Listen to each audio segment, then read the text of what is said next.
For my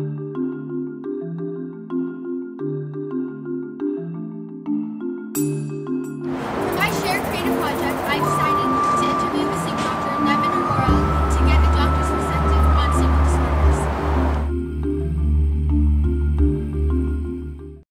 Thank you so much for giving me the opportunity to interview.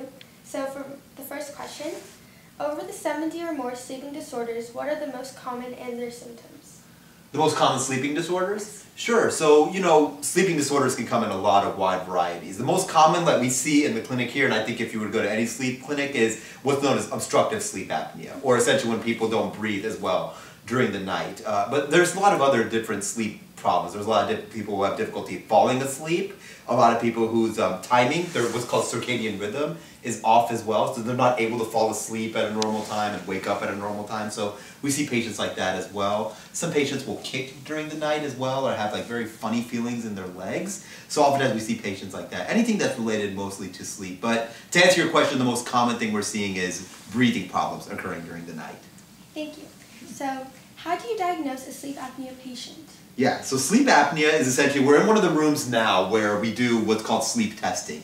Essentially, this is when a patient or someone who is, has symptoms of sleep apnea, some of the things we're thinking about is if they're snoring, if they're waking up during the night, if they're sleepy throughout the day, then we're concerned about their sleeping at night. So we want to look at people when they sleep during the night in the rooms similar to this. So essentially, a person will come and spend the night with us, and we're looking at a lot of different things. The big thing we're looking for in sleep apnea is how well they're moving air. So we have a little sensor here to see how well they're moving air throughout the night. And again, if we see a reduction in airflow that's accompanied by the brain waking up during the night or seeing your blood oxygen drop, then we can say that that's an event of apnea. And if that's happening repeatedly throughout the night, we can make a diagnosis of obstructive sleep apnea.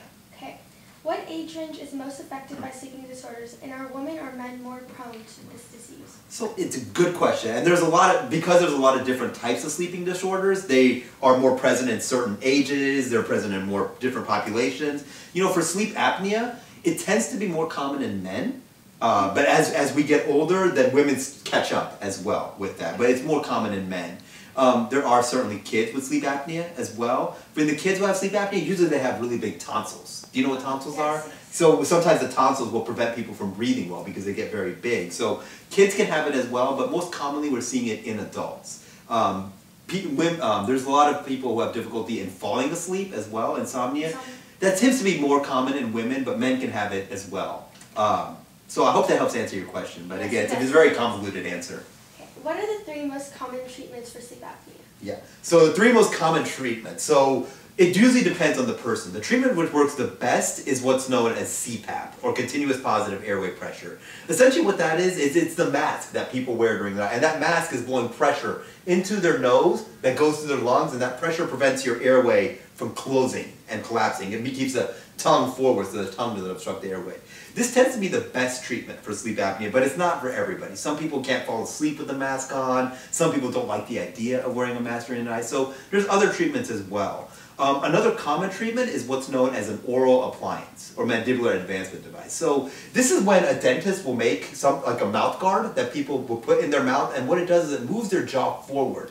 So they're sleeping with their jaw forward like this, and by moving your jaw forward, you create more space in the back of your airway so it doesn't obstruct as much.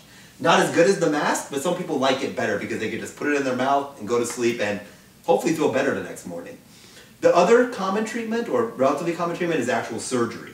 So like when I talked about how kids have they have big tonsils and that can cause sleep apnea, so sometimes the surgeon can just take the tonsils out and it's as simple as that. The other surgery, which is a little bit more invasive but works better, is one where a surgeon will dislocate your jaw, your upper and lower jaw, and just move everything forward. It's like that device that moves your mouth forward. So essentially doing it by surgery, just to move everything forward to permanently create more space here. That can be very effective as well. So I'd say those are probably the 3 more common treatments for sleep apnea. Thank you.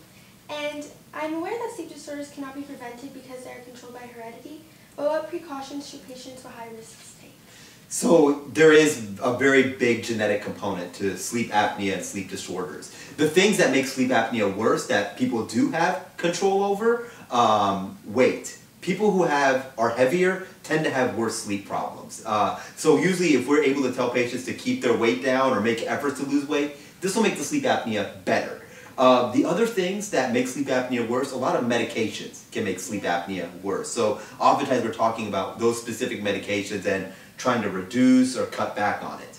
One of the most common causes, or things that worsen sleep apnea, which is more common in adults, is actually alcohol. People who drink alcohol, it tends to make sleep apnea worse. So especially if people are already drinking, we try to tell them that alcohol is not going to make it better, and to try to encourage them to reduce that, because that's going to make sleep apnea worse, and it's one of those things that people can control as well. Okay, for the last question, how can sleep apnea and other sleep disorders affect one's health and body over a long period of time? Yes, there's been a lot of very big research that's been done documenting the effects of that, specifically in obstructive sleep apnea. As you can imagine, if you're not breathing well during the night, if your airway is closing and your brain's waking up constantly, or your blood oxygen is dropping, this makes your heart work really hard during the night. And again, during sleep, we don't want our body to be working hard. So if your heart's working very hard throughout the night to help get oxygen to your bodies, to help wake yourself up when your airway is closing, this can cause what's called high blood pressure or hypertension. Studies have also shown that if your heart's working very hard throughout the night, that it can lead to risk of strokes and heart attacks at a younger age as well. The more common things we're seeing as well, because if people's sleep are very fragmented, if they're waking up throughout the night because their airway's closing, this causes like mood problems. They don't feel like they're able to focus as well. They may be a little bit more irritated, more sleepy at work, so oftentimes job performance suffers. Having a sleep problem can really impact all parts of your body, not just your brain, not just your heart, but it can impact all parts of your body. So the long-term effects for having it has been shown to negatively impact the health. But the good thing about it is that when people are on treatment for it, if they're wearing the mask, if they get the surgery, a lot of these health consequences seem to go away, especially if they're able to keep their weight down and not have other aspects that's going to contribute to the breathing. So to answer your question, there's a lot of bad health consequences that come with it. The biggest ones I would say is high blood pressure and premature risk of heart attack and strokes, but at the same time it can be very readily treated as well. And so that's why we're here to help everybody who's coming in with some sleep problems and making sure that they can live a longer, healthier life. What sleeping disorder do you deal with, and what symptoms do you experience? I suffer from sleep apnea. I used to not be able to sleep very well at night. I was very tired in the mornings usually, and my head was a bit foggy.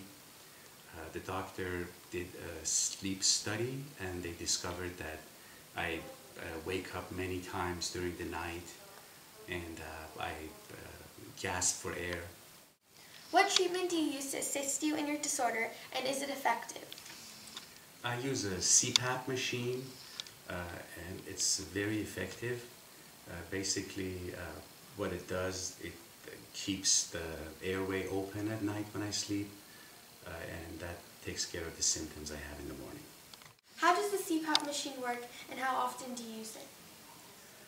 I use the CPAP machine every night, and the way it works is by the machine generates a positive airflow, and it keeps the airways open, so you don't gasp for air during the night. This is the CPAP machine. This is the carry-on case. You're supposed to take it with you wherever you go. The tube goes back here, and this end of the tube goes over the mouth and nose. You know, when you sleep at night, you can adjust the airflow, and it also has a water chamber. You can adjust the moisture. Because sleep plays a crucial part in maintaining a healthy and content life, sleep disorders are a major disease that can negatively impact one's health and body.